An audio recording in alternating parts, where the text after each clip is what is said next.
I reckon he's lost track of time, being on the run, said Ron.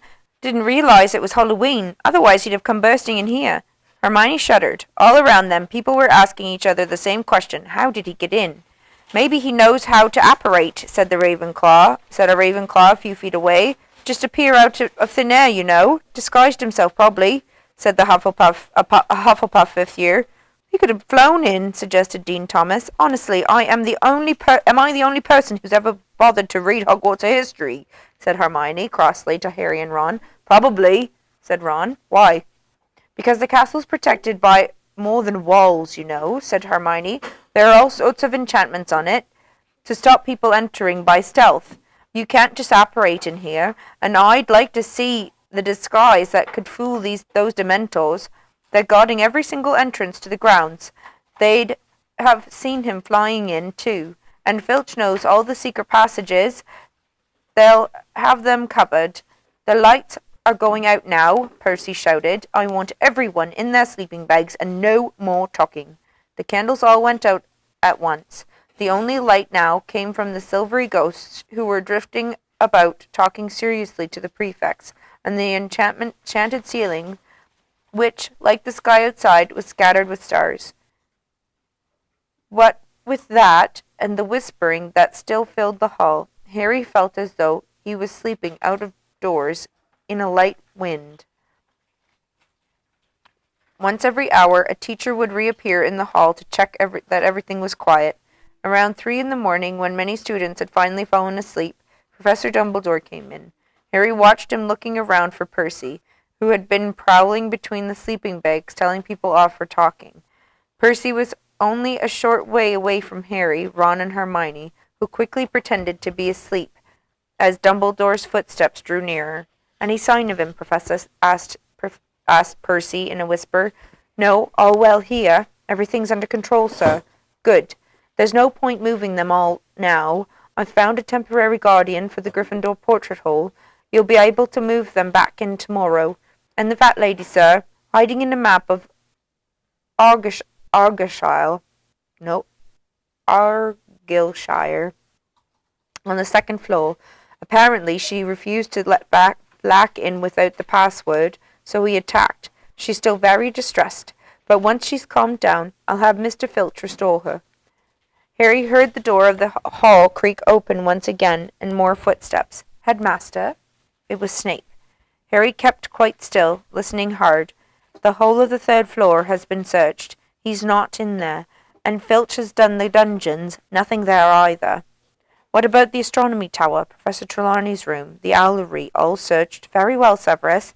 I didn't really expect Black to linger. Have you any theory as to how he got in, Professor? Asked Snape. Harry raised his head very slightly off his arm to free his other ear. Many, Severus, each of them as unlikely as the next. Harry opened his eyes a fraction and squinted up to where they stood. Dumbledore's back was to him, but he could see Percy's face, rapt with attention, and Snape's profile, which looked angry. You remember the conversation we had, Headmaster, just before the start of term, said Snape, who was barely opening his lips, as though trying to block Percy out of the conversation. I do, Severus, said Dumbledore. And there's nothing like warning and there was something like warning in his voice. It seems almost impossible that Black could have entered the school without inside help. I did express my concerns when you appointed.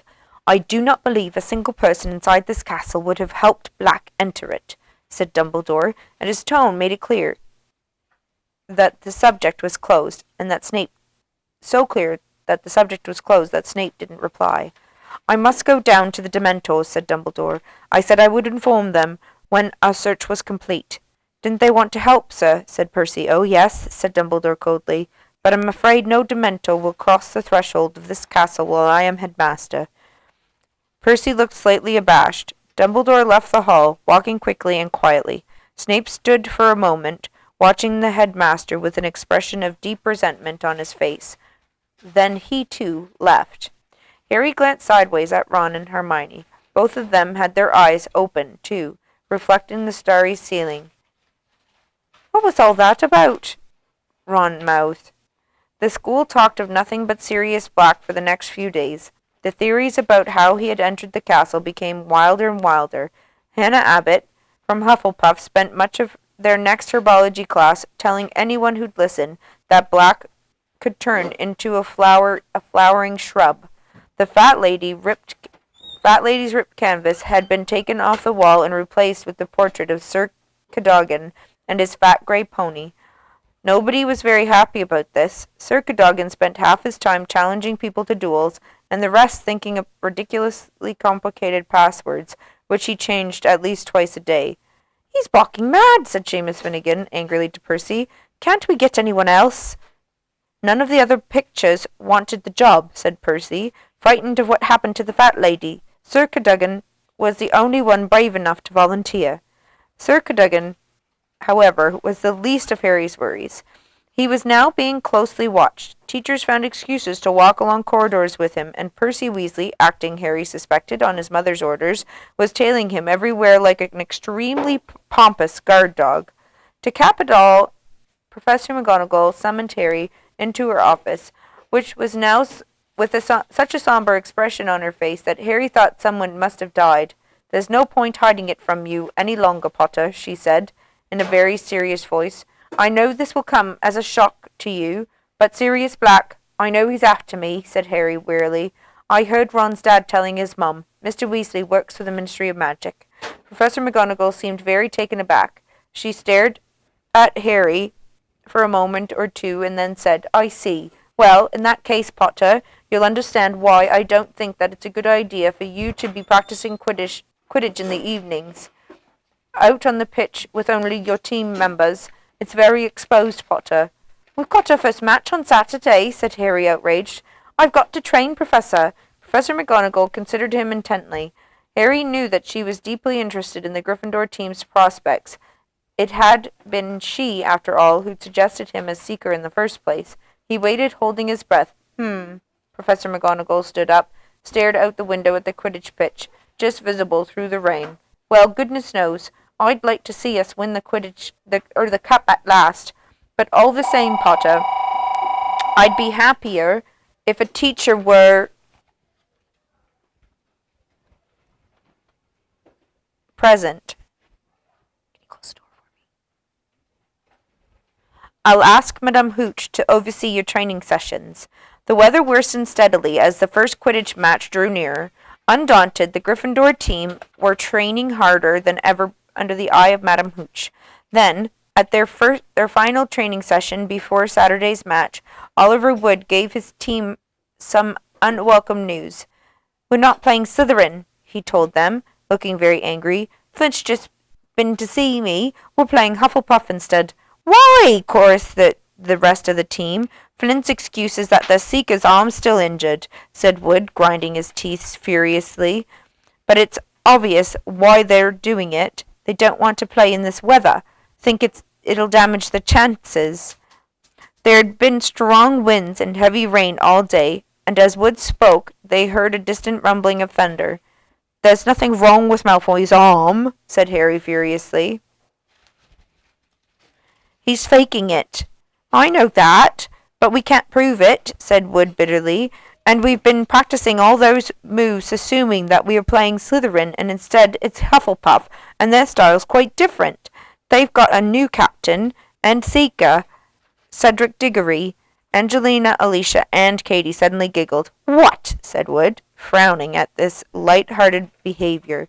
He's that tall, good-looking one, isn't he? Said Angelina. Strong and silent, said Katie, and they started to giggle again. He's only silent because he's too thick to string two words together, said Fred impatiently. I don't know why you're worried, Oliver. Hufflepuff are a pushover. Last time we played them, Harry caught the snitch in about 5 minutes, remember? We were playing in completely different conditions, Wood shouted, his eyes bulging slightly.